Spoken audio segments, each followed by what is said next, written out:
Well, everybody seems to like Oprah, and in our quilt guild, we have a challenge this winter. We were to select a page from one of Oprah's magazines, and the person in charge had a hundred or so magazines, all Oprah Winfrey magazines. And she brought them in a big container to the Quilt Guild meeting. And we were to pick a page number, then go get a book and bring it home and make something that we were inspired by the page number that we had picked. All right, so I picked page number 72, and page number 72 is all about a medicine that helps reduce vaginal yeast infections. And I'm going to say diflucan are capsules or tablets, and they help people. So what I did was I read through the information. It's all just text, all kinds of things. And then along the side, there was something that was continued from another page. And this part was really quite interesting to read. And so what I did was highlighted some words that I thought were especially nice.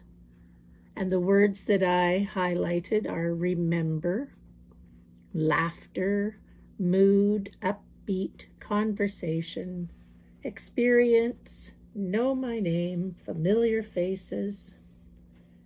And I think I have red nail polish and family tree.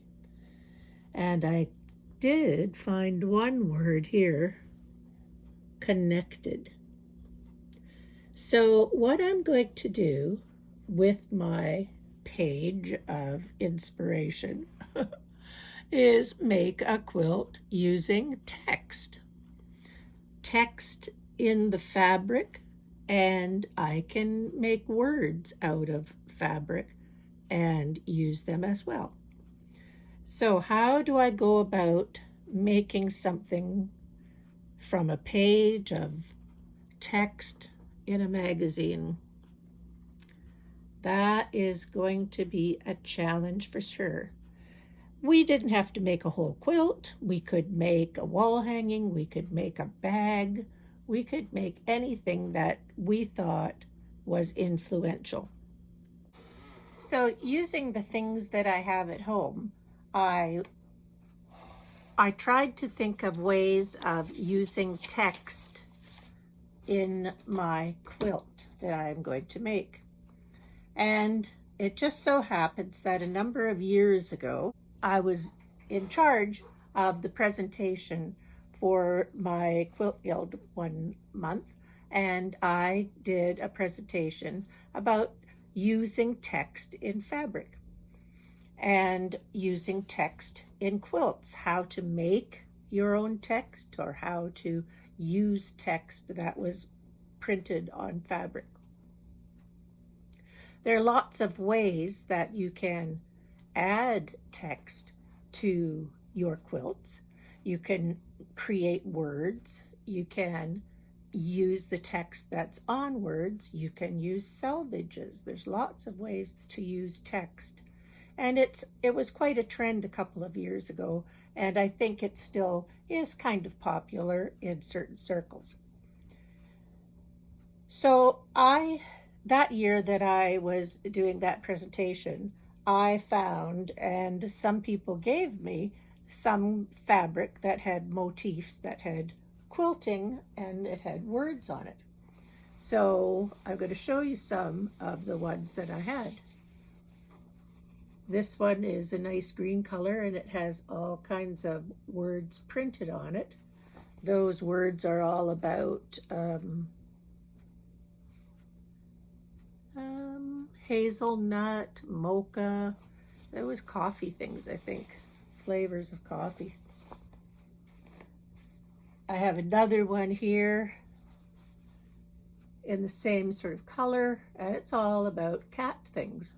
Meow, purr, catitude. It's all fun. And I have lots of black and white text fabrics. There were oodles and oodles of those black and white text on fabric. And so I have collected lots of them over the years. And when I collect things like this, I usually buy a fat quarter, or if it's something I really like, I might buy half a meter. Ooh, that's extravagant. But I buy some, so I have a variety. And if the price is really good, I might buy enough to do a whole backing. So, and then light ones. There's lots and lots of different ways of seeing this text. Some of them are more grungy. Some of them are, script. But there's a variety. Some of them have little motifs on them, but there's text on all of these. So how am I going to put them together to make the quilt? And you can see in the background, I've already done quite a bit of it. So what I did was, first of all, I cut a 10.5-inch square and then cut it on a diagonal. And I made strips of the green fabric with text on it that were 1 1/2 inches wide. And I sewed a white one to the green strip, and I sewed the green strip to it, the black one, and squared them up at 10 1/2 inches when they were done. And then all I did was cut that strip in half crosswise. And with this, and with what I did, some of them, the diagonal went in this direction, and the other half, the diagonal had to go in this direction. So that was the only thing that was important. Half of the cuts in this case were this way, and the other half were this way. So I would get pieces that would go to the left and pieces that would go to the right. It is a very simple pattern.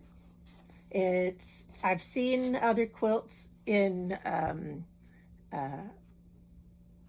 monochromatic tones of turquoise or pink, all in the same kind of way of making that. But this is a pattern that is very simple. It's a beginner pattern. And you can make your blocks smaller, you can make your blocks bigger, but you just need a square and cut half of them in one direction and the other half in the other direction. So this part here that I've put together on the wall is representing, in my book, this part here. Black and white, text, and nothing really is obvious. You have to read through it, and I think that is fine. So what I'm going to do with these words that I've done here, I'm going to try to piece words, and I'm going to try to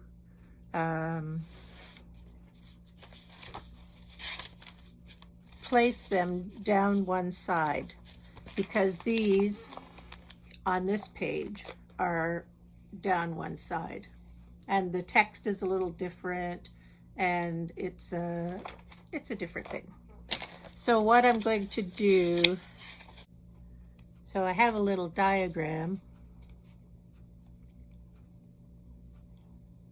and at first I thought I was just going to put my blocks in that direction, in a V. but I didn't like it so well as I like this, so I cut them in half crosswise, and that's what made the pattern up here. But here in these blocks across the top and down the side, or maybe it's just going to be down the side, depends on how difficult it is to make these words. But I'm going to put my words down the side, either in little blocks or just randomly spacing, depending on how big the words are. And here's my list of words that I'm going to try. That's an awful lot of letters, so I'm not quite sure how I'm going to do it. But that's the next part of my project. But I thought I'd show you what I was doing. It's a very simple thing, and that would make just a nice quilt all by itself. And it's very versatile, and you could make that with any colors. And you could make that in a monochromatic tone, or you could make that in all kinds of bits and pieces. It's really easy to do. Just a little tip.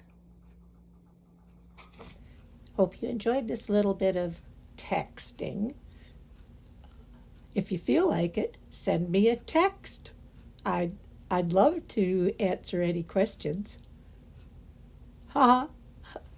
Give me a thumbs up anyway, and see you next time. I'll show you how I'm going to make the words.